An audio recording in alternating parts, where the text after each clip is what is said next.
জাতীয়তাবাদী দলের অস্তিত্বের স্বার্থে প্রত্যেকটি নেতাকর্মীর গত 17 বছরের প্রতীক্ষা শ্রম ঘাম রক্ত এবং নিপীড়ন নির্যাতনের মধ্য দিয়ে আমরা যে বিজয়ের দ্বার প্রান্তে আছি, এই বিজয়কে কোনো পরিকাঠা কোনো ভরটিয়ে কোনো তথাকথিত নেতাদের নেতৃত্বে আমরা আসলে নির্বাচন করবো না। বাংলাদেশ জাতীয়তাবাদী দল নিজস্ব প্রার্থী নিয়ে এই নির্বাচনে সামনে এই উপজেলা এবং পৌর নেতৃবৃন্দের সামনে হাজার হাজার নেতাকর্মীদের সামনে অঙ্গীকার করছি, আপনারা যদি ঐক্যবদ্ধ থাকেন, কোন ঝড় কোন সিদ্ধান্ত নিতে জানি না, বাংলাদেশ জাতীয়তাবাদী দল এই আসন নির্বাচন করবে। আপনাদেরকে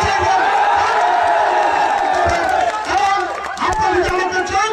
আমরা আপনাদের প্রতিনিধি হিসেবে আমরা এই আসনে লড়াই করবো। দল কি সিদ্ধান্ত নিল, জোট কি সিদ্ধান্ত নিল, এখানে আমরা নির্বাচন